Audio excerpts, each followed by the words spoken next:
오늘 창세기 30장입니다. 30장 1절부터 13절까지 다 같이 한 목소리로 봉독합니다. 창세기 30장 1절에서 13절까지입니다. 같이 보겠습니다. 라헬이 자기가 야곱에게서 아들을 낳지 못함을 보고 그의 언니를 시기하여 야곱에게 이르되 내게 자식을 낳게 하라. 그렇지 아니하면 내가 죽겠노라. 야곱이 라헬에게 성을 내어 이르되 그대를 임신하지 못하게 하시는 이는 하나님이시니 내가 하나님을 대신하겠느냐. 라헬이 이르되 내 종 빌하에게로 들어가라. 그가 아들을 낳아 내 무릎에 두리니 그러면 나도 그로 말미암아 자식을 얻겠노라 하고 그의 시녀 비라를 남편에게 아내로 주매 야곱이 그에게로 들어갔더니 비라가 임신하여 야곱에게 아들을 낳은지라. 라헬이 이르되 하나님이 내 억울함을 푸시려고 내 호소를 들으사 내게 아들을 주셨다 하고 이로 말미암아 그의 이름을 단이라 하였으며 라헬의 시녀 비라가 다시 임신하여 둘째 아들을 야곱에게 낳음에 라헬이 이르되 내가 언니의 크게 경장하여 이겼다 하고 그의 이름을 납달리라 하였더라. 레아가 자기의 출산이 멈춤을 보고 그의 시녀 실바를 데려다가 야곱에게 주어 아내로 삼게 하였더니 레아의 시녀 실바가 야곱에게서 아들을 낳음에 레아가 이르되 복되도다 하고 그의 이름을 가시라 하였으며 레아의 시녀 실바가 둘째 아들을 야곱에게 낳음에 레아가 이르되 기쁘도다 모든 딸들이 나를 기쁜 자라 하리로다 하고 그의 이름을 아셀이라 하였더라. 아멘. 야곱이 4명의 아내를 통해서 12아들을 낳았습니다. 그 과정을 지난주부터 살펴보고 있죠. 훗날에 이 12아들의 이름이 대제사장 에봇, 대제사장이 입는 그 에봇의 견대에 새겨졌다는 거 지난주에 살펴봤습니다. 출애굽 28장에 나오는 이야기인데요. 그래서 이제 대제사장은 예수 그리스도를 모형한다 그랬죠. 예수님을 그림자로 보여주는 거기 때문에 대제사장 어깨에 새겨진 12아들은 구원받은 백성의 모형이다 하는 것을 지난주에 설명을 드렸습니다. 자, 그건 이제 신약으로 보면은 교회를 말하는 것이고 또 구체적으로는 구원받은 성도들을 말하는 것입니다.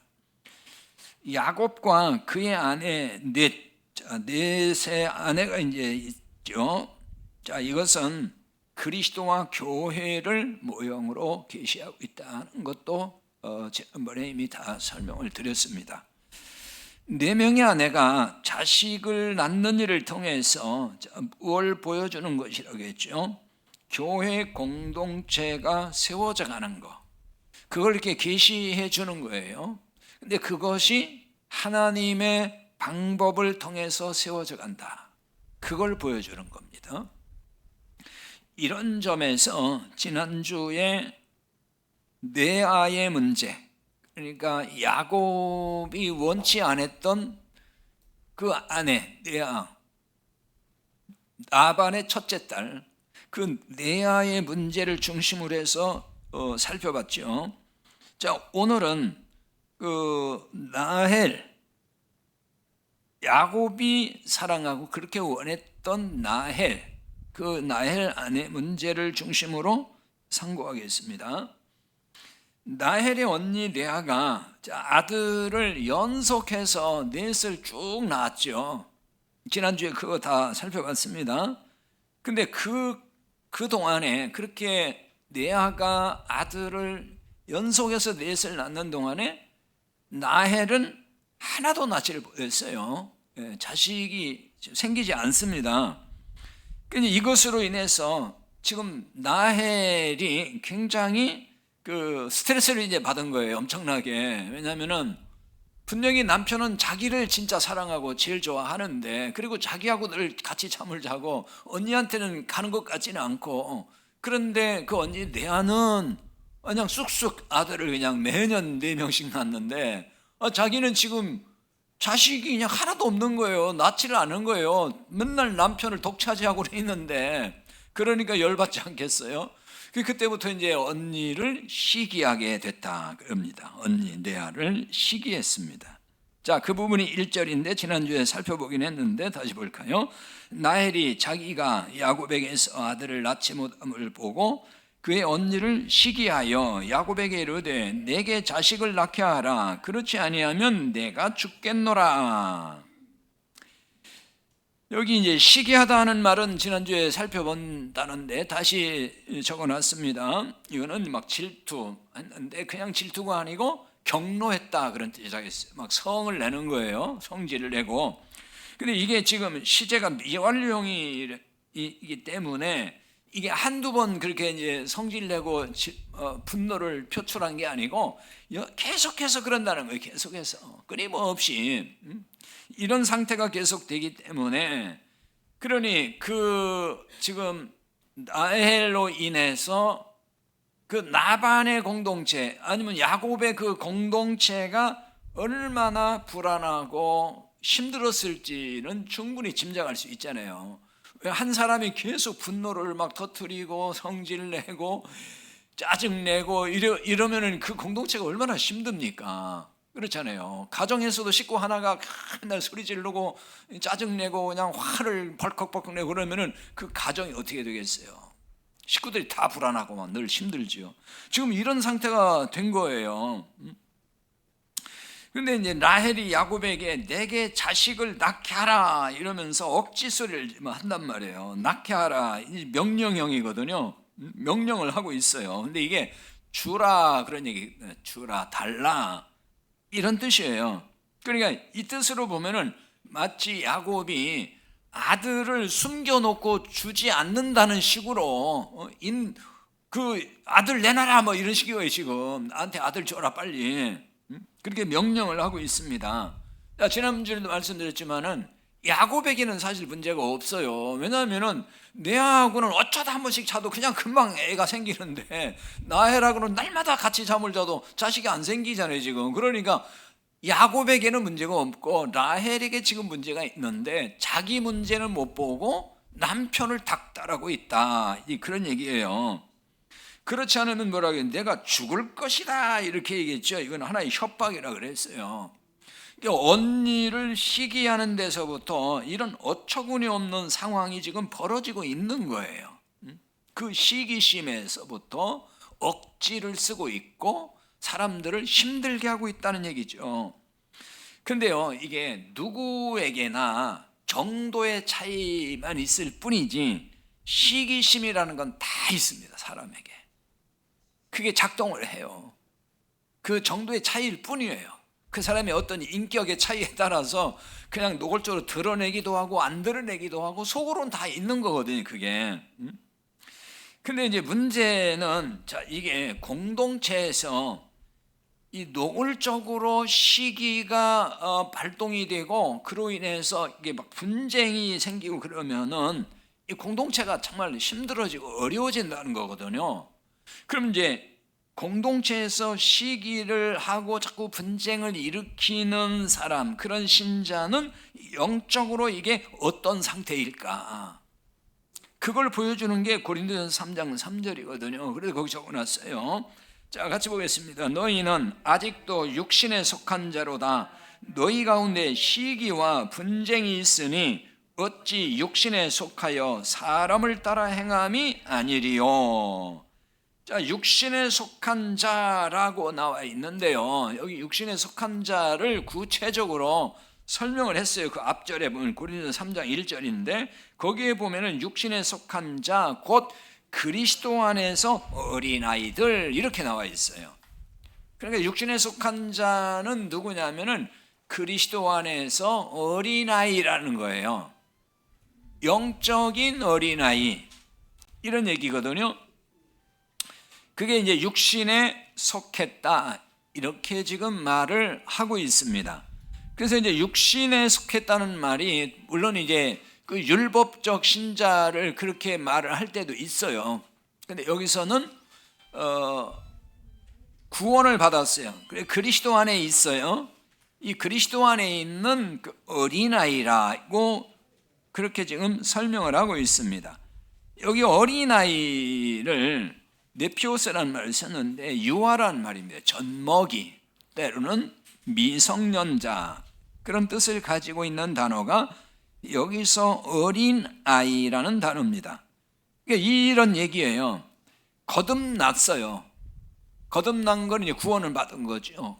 거듭나긴 했는데 율법주의 영향에서 완전히 벗어나지 못한 상태, 그 상태를 어린아이다, 이렇게 얘기를 하는 거예요.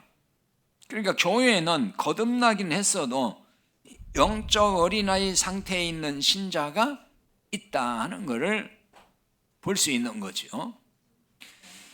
이런 신자에게서는 율법주의적 잔재가 이게 툭툭 튀어나온단 말이에요. 거기서 완전히 벗어나지 못했기 때문에 그 중에 하나가 바로 시기라는 거예요. 시기와 분쟁. 이 분쟁이라는 얘기는 이제 불화를 일으킨다는 뜻이거든요. 자꾸 불화를 일으켜요. 그래서 이게 시기와 분쟁은 하나의 서로 짝을 이루는 말이에요. 시기가 따로 있고 분쟁이 따로 있는 게 아니에요. 시기가 있으면 분쟁이 따라와요, 항상. 그게 불화, 다툼이라는 얘기거든요. 자꾸 다투게 된다는 얘기예요. 시기의 대상자와. 이게 이제 율법주의적인 어떤 특성이고 또 잔재예요. 이런 것들이 자꾸 나온단 말이에요. 그런데 왜 그러면 시기와 분쟁이 율법주의 잔재라고 할 수가 있을까 하는 건데요. 율법주의는 경쟁을 해요. 자꾸 경쟁적이고 또 그 경쟁을 하다 보니까 거기서 시기가 나오는 거예요. 그리고 분쟁으로 이어지죠. 다툼으로 불화가 생기고. 자, 8절에서 이 부분을 잘 보여주거든요. 8절, 나엘이 이르되 내가 언니와 크게 경쟁하여 이겼다 하고 그의 이름을 납달리라 하였더라. 여기 크게 경쟁하여 이겼다, 이런 말이 나와 있죠. 여기서 경쟁하다, 이 말은 어떤 뜻이냐면은 씨름한다는 뜻이에요. 씨름, 비틀다. 우리 그 씨름판에 씨름하잖아요. 그런 씨름, 그러니까 누군가 지금 내가 이게 지금 싸우는 거, 그런 뜻입니다. 경쟁하는 얘기가. 근데 이제 크게 경쟁하여 이렇게 나와 있잖아요. 크게 해라는 말도 사실은 같은 얘기예요. 이 경쟁하다는 말이 파탈이거든요, 히브리 말로. 근데 이걸 크게라는 말은 나프툴이라는 말인데 이 파탈에서 나온 말이에요. 그래서 사실은 같은 단어예요. 그 형이 다른 거지 지금. 그래서 맞붙어 싸운다, 그런 뜻입니다. 크게 경쟁했다는 얘기는 그러니까 서로 붙어가지고 이기겠다고 싸운다는 얘기예요. 이기겠다고 막 싸우는 거. 경쟁은 그렇기 때문에 서로 이기려고 싸운다는 걸 말하는 것입니다.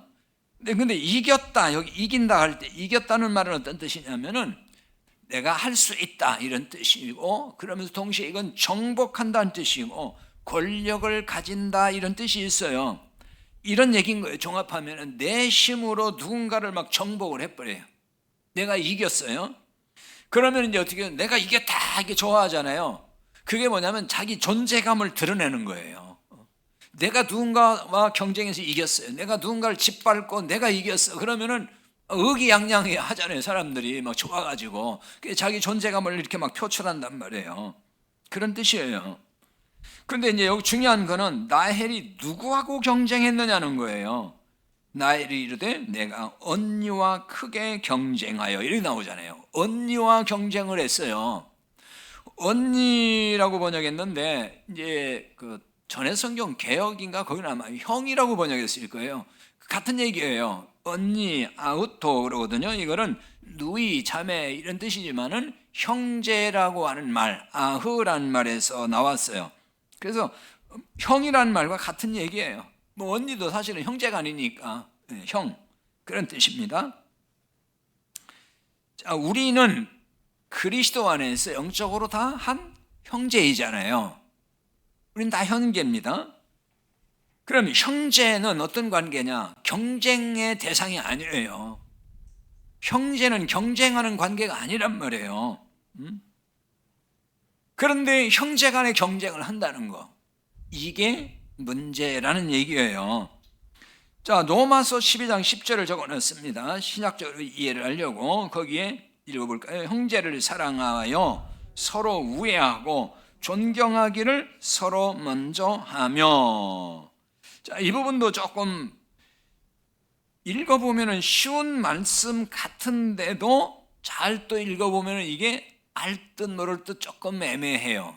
왜 그런지 아세요? 형제를 사랑하여, 그런데 또 서로 우애하고 존경을 서로 먼저 하며.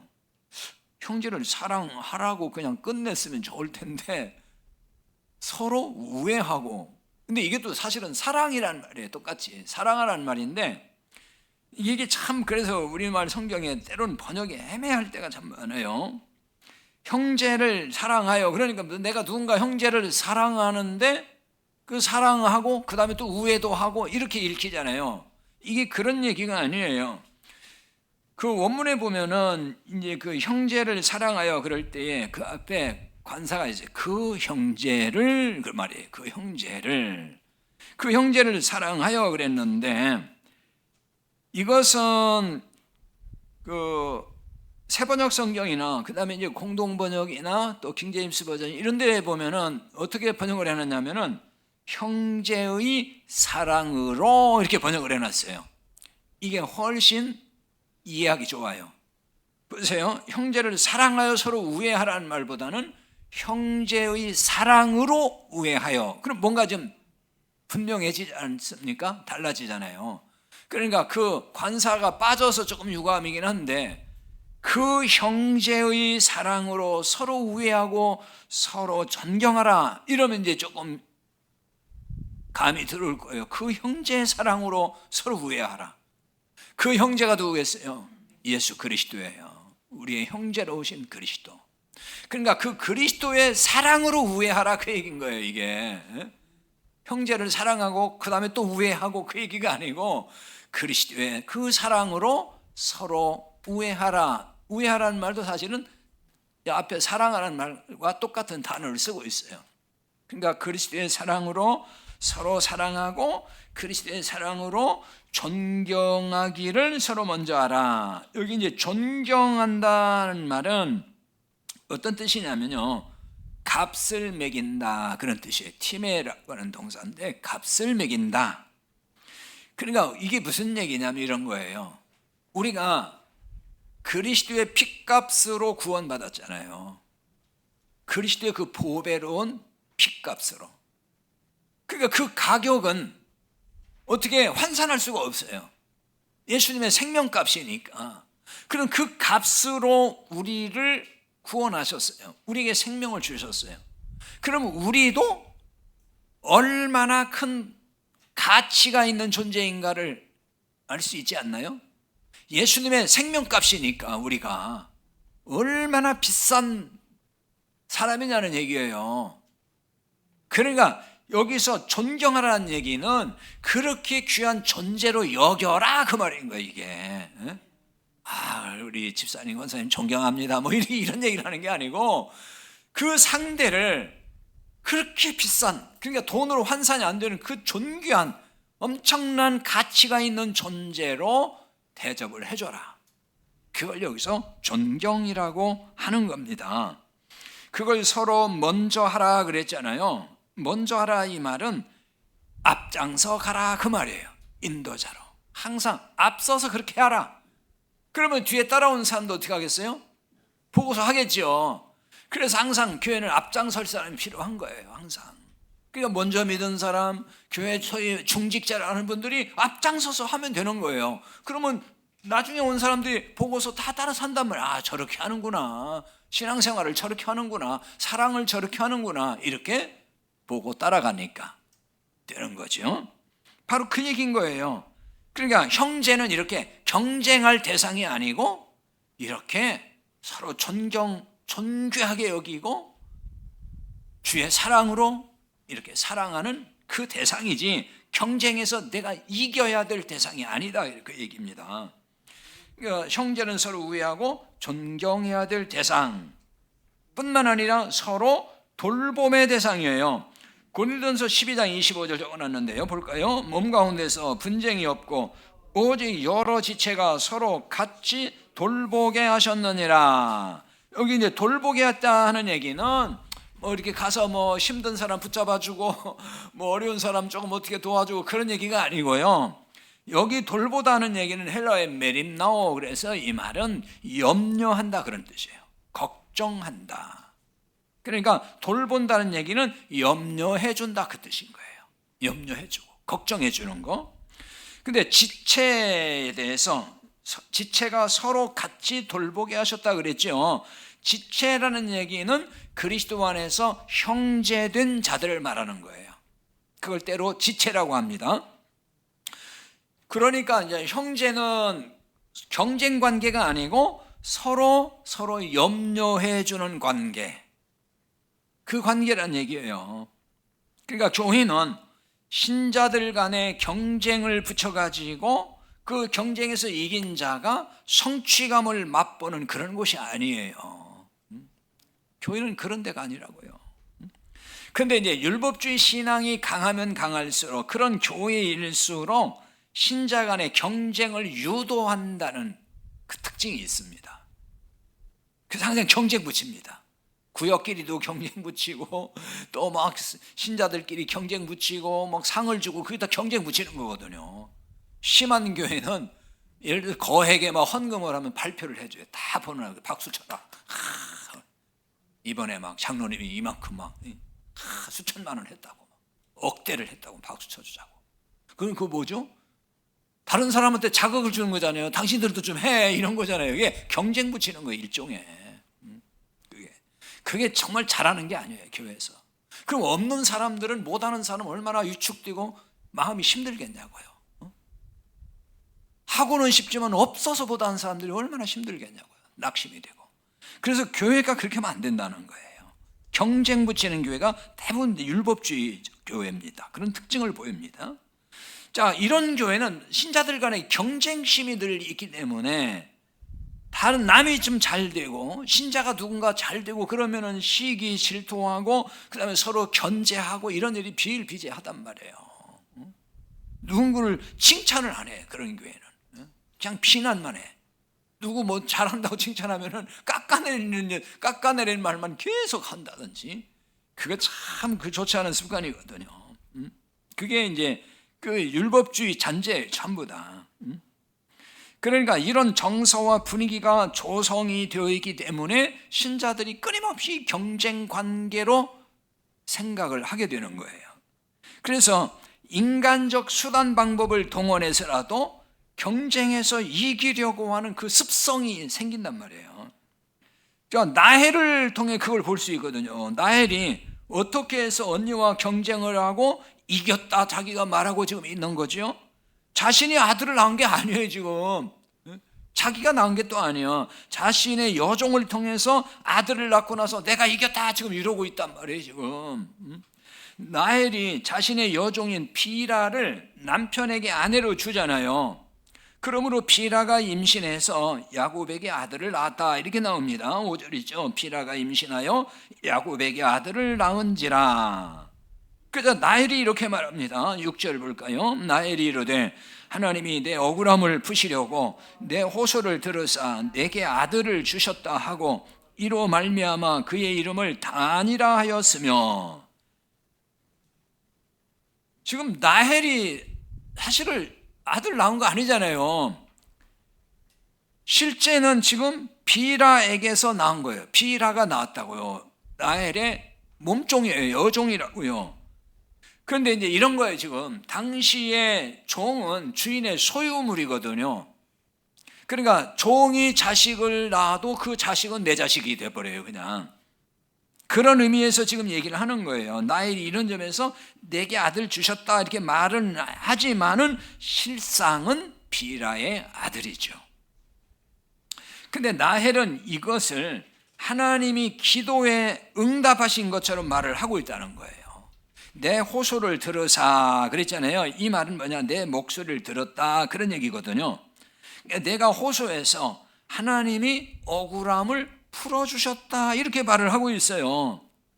억울함을 풀어주셨다 그랬는데 여기 이제 억울함을 풀다는 얘기는 어떤 뜻이냐면은 히브리에 딘이라는 말을 쓰는데 판단한다 뜻이에요. 재판한다 혹은 변호한다 이런 뜻이 있습니다. 그래서 이런 얘기인 거예요. 이 뜻으로 보면은 그래서 이 억울함을 풀었다는 얘기는 의역이 일종의 어떤 뜻이냐? 자, 재판장, 하나님이 재판장인 거예요, 지금.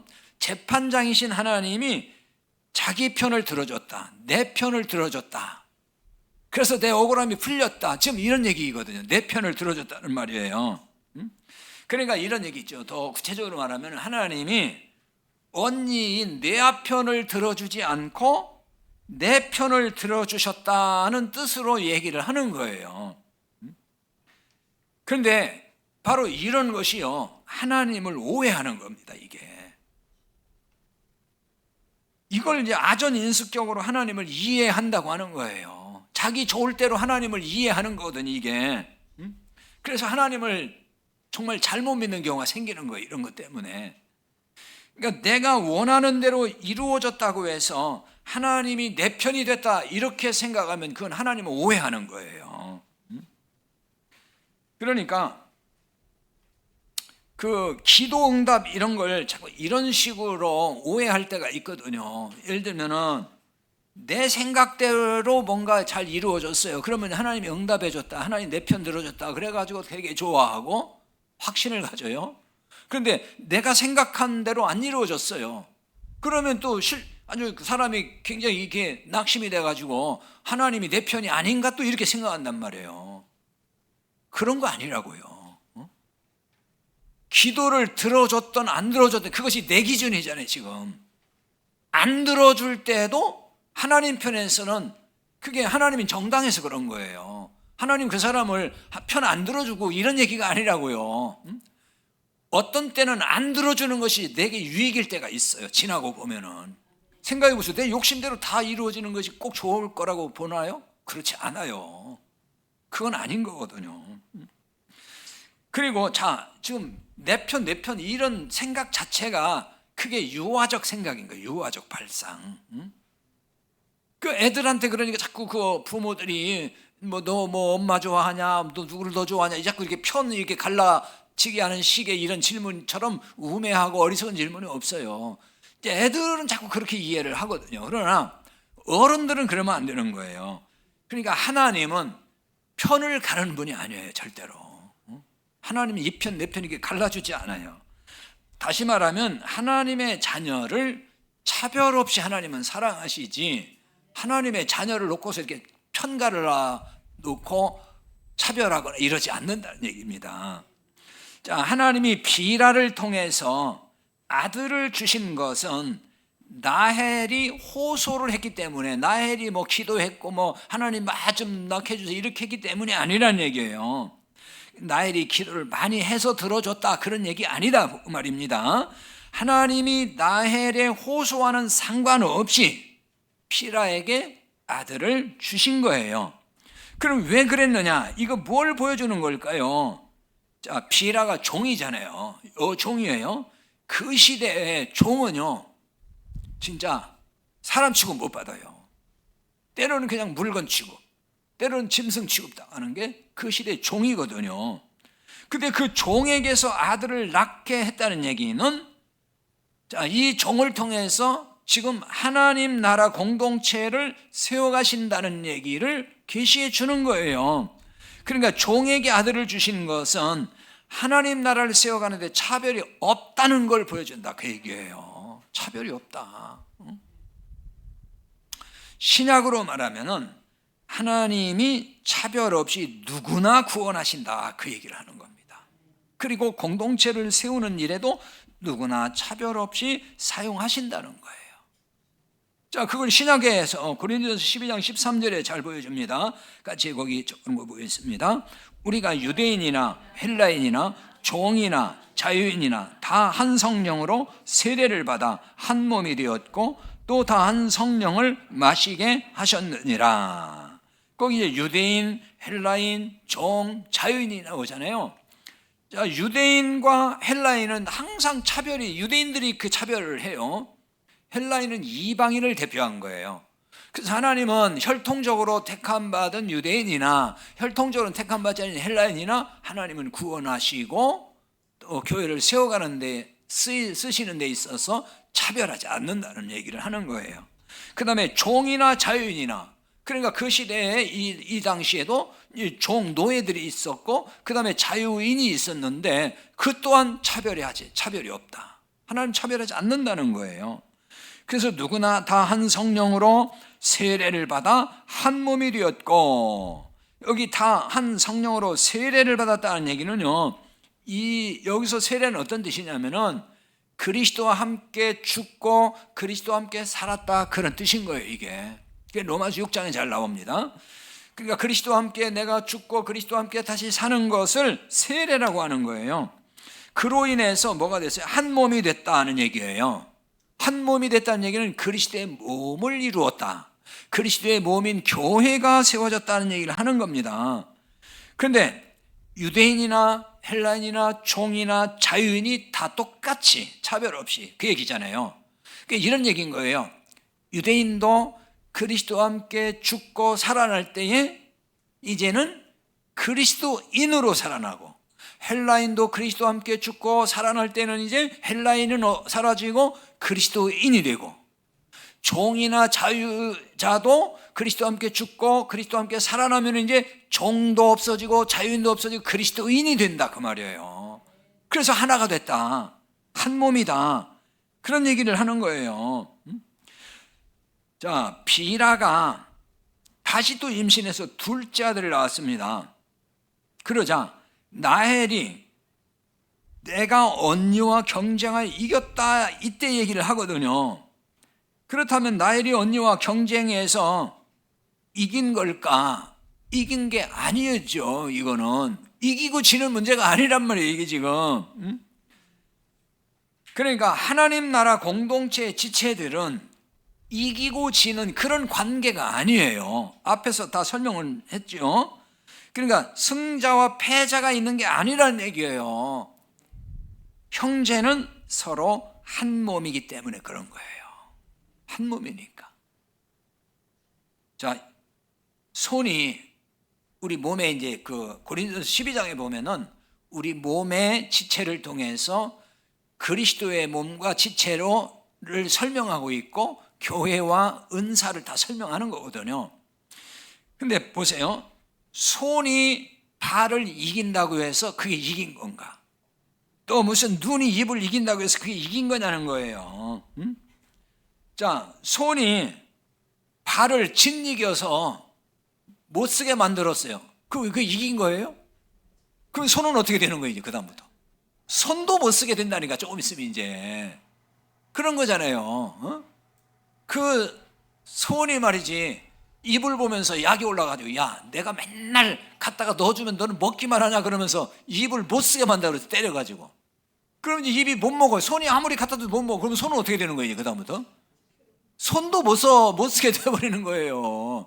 그러니까 이게 지체가 그런 관계라는 거예요.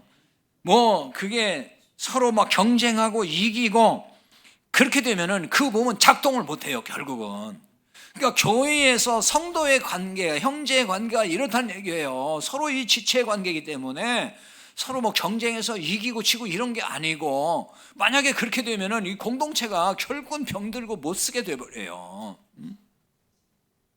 그래서 고린도전서 12장 26절에 말씀하잖아요. 거기 적어놨습니다. 만일 한 지체가 고통을 받으면 모든 지체가 함께 고통을 받고, 한 지체가 영광을 얻으면 모든 지체가 함께 즐거워하느니라. 이 말씀인 거예요. 자, 하나님 나라 공동체가 싸워서 이겨야 될 대상이 누구이겠어요? 에베소 6장 11절 12절 적어놨습니다. 같이 봅니다. 마귀의 관계를 능히 대적하기 위하여 하나님의 전신갑주를 입으라. 우리의 씨름은 혈과 육을 상대하는 것이 아니요 통치자들과 권세들과 이 어둠의 세상 주관자들과 하늘에 있는 악의 영들을 상대함이라.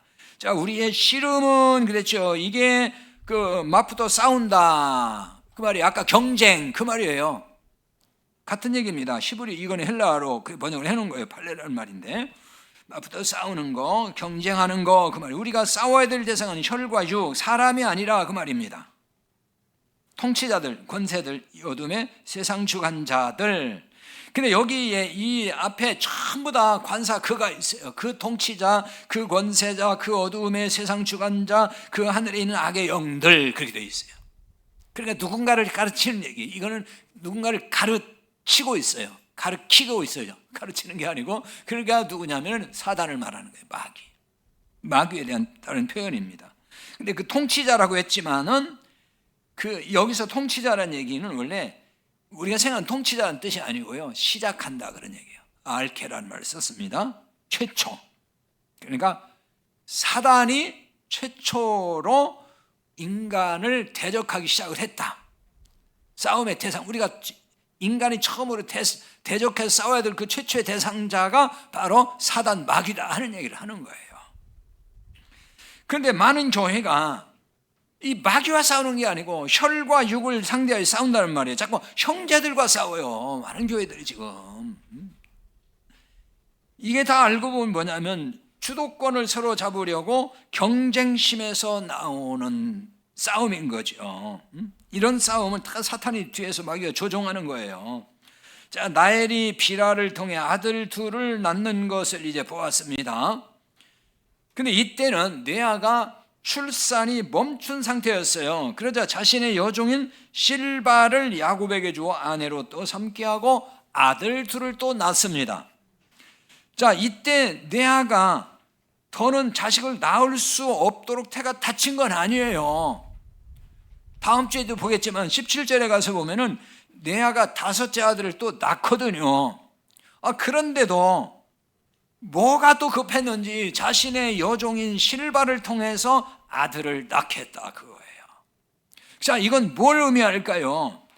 레아도 지금 동생 나엘이 하는 걸 보면서 자, 나엘이 몸종 비라를 통해서 아들을 지금 둘을 낳잖아요. 그걸 보면서 또 자극을 받은 거예요 지금. 그래서 경쟁심이 또 생겼다는 거예요. 레아도. 그러니까 이런 것은요 뭐냐면은 율법주의 가치관이 레아에게도 있다는 걸 보여주는 거예요. 레아 역시 나엘과 마찬가지로 시기와 질투가 발동하기 시작을 했다는 것입니다.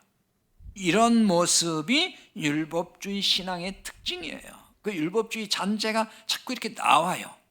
어느 순간에. 자, 그런데 10절 보세요. 10절에 보면 레아의 시녀 실바가 야곱에게 아들을 낳음에, 그 다음에 12절 레아의 시녀 실바가 둘째 아들을 야곱에게 낳음에. 자, 이게 그 앞에서 29장에서 보았던 것과 조금 다른 점을 여기서 발견해야 됩니다. 일반적으로 히브리어에서는 여인이 아이를 출산을 할 때에는 그 기록을 할 때에는 앞서서 임신 사실부터 기록을 해줘요. 그래서 29장에 그 레아가 임신할 때도 보면은 레아가 임신하여 아들을 낳고 이렇게 나오거든요. 먼저 임신했다는 얘기 나오고 그 다음에 아들을 낳고 이렇게 나와요. 그 야곱의 자녀를 레아가 출산할 때 이런 일반적 방법이 계속 지켜졌거든요. 근데 지금 여기 10절과 30장에 와서 10절과 12절에서는 잉태 사실, 임신 사실은 생략하고 뭐만 나왔어요? 낳았다 이렇게만 나오잖아요. 아들을 낳음에 이렇게만 나온다고요. 이건 지금 뭘 암시하냐면은 당시에 지금 나헬과 레아가 출산 경쟁이 매우 치열했다 하는 것을 암시해 주는 거예요. 서로 지금 경쟁이 붙어버린 거예요. 자, 이 얘기는 뭐냐면요, 하나님의 때를 기다리지 못하고 조급증에 빠진 신자의 모습을 보여주는 거예요. 자, 우리가 왜 가끔 막 조급증이 생길 때 있잖아요. 하나님 빨리 이거 기도해 줘야, 응답해 주셔야 되는데 왜 응답해 주시지 않지? 내 집을 좀 빨리 팔아야 되는데 왜 팔리지 않지? 내가 또 뭘 이렇게 해야 되는데 왜 빨리 하나님 응답해 주지 않지? 뭐 이러면서 왜 조급해가지고 사람이 조급하기 시작하잖아요. 그러면은 항상 인간적 수단 방법이 나오기 시작을 해요. 그때 조심해야 돼요, 항상. 자, 이런 걸 보면은 인간은 하나님의 방법으로 온전하게 살 수 없는 존재라는 점을 다 깨닫게 되는 거예요. 우리가 이렇게 연약하다는 거예요. 왜냐하면 우리가 참 믿음으로 산다고 늘 말을 하고 고백을 하면서도 어느 순간에 뭔가 막히고 잘 안 되고 뜻대로 안 되면은 그 조급증이 생겨가지고 인간적인 수단 방법을 동원하고 그게 막 앞설 때가 많잖아요. 이게 우리들의 모습이라는 거예요. 그런데 감사한 거는, 자, 이런 과정을 통해서도 이렇게 우리가 연약함에도 하나님이 지금 이렇게 연약한 이 여인들, 이 아내들이 있음에도 거기서 12 아들이 나오고 이스라엘 민족이 형성된다는 거예요. 이건 무슨 얘기냐면은 그게 다 인간의 방법이 옳아서도 아니고 능력이 뛰어나서도 아니라는 거예요. 그러니까 이스라엘 민족 형성 과정에서도 계속 보지만은 수많은 약점과 허물이 뒤덮여 있다는 걸 계속 우리가 볼 수 있거든요. 그러니까 이런 가운데서도 하나님 나라 공동체가 이렇게 잘 형성이 된다는 거, 뭘 깨닫게 하는 걸까요? 하나님의 은혜로 구원이 이루어지고 하나님의 은혜로 하나님의 교회는 세워져 간다는 걸 보여주는 겁니다. 그러니까 우리는 연약해도 하나님이 하신다는 거예요. 하나님이 시작하시고 하나님이 이루신단 말이거든요. 그래서 빌립보 1장 6절입니다. 거기에 너희 안에 착한 일을 시작하신 이가 그리스도 예수의 날까지 이루실 줄을 우리가 확신하노라 그랬어요. 너희 안에 착한 일을 시작하신 이, 착한 일은 복음으로 구원하시는 그 일이고 교회를 세워가는 그 일이에요. 그 일을 시작하신 이, 그분이 예수 그리스도 하나님이신 거예요. 그분이 그리스도 예수의 날까지 이루실 줄을 우리는 확신한다. 이룬다는 얘기는 완성한다는 거예요. 끝마치게 한다. 결국 시작을 하나님이 하셨기 때문에 하나님에 의해서 완성이 되는 거지. 우리 인간이 잘나고 똑똑하고 뭐를 추진력이 있고 능력이 좋아서 하는 거 절대 아니라는 얘기예요. 자, 우리가 교회를 위해서 아무리 열심 내서 충성한다고 하고 늘 뭔가를 조심스럽게 잘한다고 해도 우리는 실수투성이에요, 사실. 이게 우리 모습 아닐까요? 어느 순간에 또 율법주의 가치관이 막 불쑥불쑥 튀어나오기도 하고 이런 연약함을 늘 가지고 있어요. 그래서 때로는 시기하고 질투하고 경쟁심으로 인해서 또 갈등도 생기고 다툼도 생기고 이런 일들이 교회 안에서 늘 있단 말입니다. 그러나 이런 와중에도 복음은 전파되고 교회는 세워져 간다. 그러니까 이것이 바로 뭐냐? 하나님의 은혜라는 얘기예요. 그거 깨달아야 되는 거예요. 그러니까 우리의 실수와 연약함이 반복되지만은 그럼에도 하나님은 우리를 버리지거나 우리를 제외하지 아니하시고 우리를 통해서 계속해서 교회를 세워가시고 하나님의 구원 사역을 이루어 가신다는 거. 이게 놀라운 하나님의 은혜고 그 은혜를 우리는 이렇게 늘 경험하고 맛보면서 살아가기 때문에 하나님 앞에 감사하고 하나님께 영광을 돌릴 수 있는 것입니다. 찬송하고 마칩니다.